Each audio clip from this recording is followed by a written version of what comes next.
Hello guys! Welcome back sa ating YouTube channel at ngayon, ituturo ko sa inyo ang step by step kung paano maging Shopee seller. So, ang platform na ito ay para sa mga online seller at napakadali lang mag-register dito. Hindi mo kailangang magbayad para magparehistro bilang bagong online seller. So, ang kailangan mo lang ay isang computer or cellphone at syempre ang inyong Wi-Fi connection. At ang pinakamahalaga ay yung mga produktong ibibenta mo. Kailangan mo rin dito ng bank account para dito papasok yung mga bayad ng napagbentahan mo. At kahit nasa ang lugar ka man, pwede mong patakbuhin ang inyong online shop. Kahit nasa Manila ka, probinsya, or nasa ibang bansa. So, basta ang mahalaga, yung mga customers mo ay nakatira dito sa Pilipinas.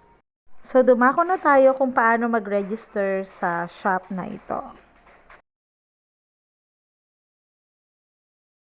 So, once na na-open mo na ang inyong shop, pumunta lang dun sa profile section sa right corner. At makikita mo dyan yung start selling, free registration. I-click mo lang yan. So, ito lang yung kailangan mong fill upan. So, yung una, sabi dito, yung shop information. So, this information will be used for invoicing purposes. Registered name and address, TIN, and business name are required to be indicated in official receipts for claim of input VAT. Shopee will not reissue any invoices due to incomplete or incorrect information provided by seller. So, kailangan tama lahat yung ilalagay nyo dito, guys. So, una sa lahat, yung seller type. So, individual ba yan or business? And then, registered name. At syempre, registered address. At kakailanganin mong i-input dito yung inyong TIN or taxpayer identification number. So, if you have that one, just click on yes. And then, ilalagay mo lang sa bandang ibaba yung inyong TIN number. And don't forget to agree to the terms and conditions of Shopee. And then, click submit to proceed.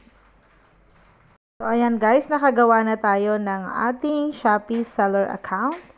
At dito sa susunod na page, pwede ka nang mag-add ng inyong produkto.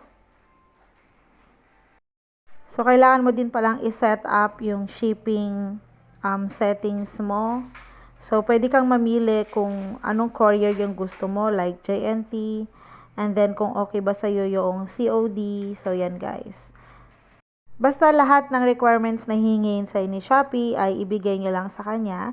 Kasi once na tama naman lahat yung nilagay nyo guys, so walang magiging problema. So, ganito yung magiging itsura ng inyong Shopee account.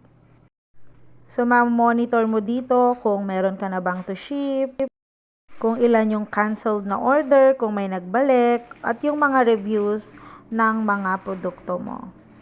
So, makikita mo dito yung shop performances, yung tungkol sa finances ng shop mo. So, halos lahat guys, makikita nyo dito yung kanyang dashboard.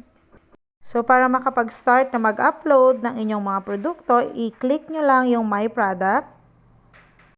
Tapos, i-click nyo yung Add New Product sa ibaba para mag-upload na kayo ng mga products na ibibenta nyo. So, ayun lang guys. Sana nakatulong sa inyo ang video na ito. At kung nagustuhan nyo, pakisuyo, like, and subscribe sa ating YouTube channel.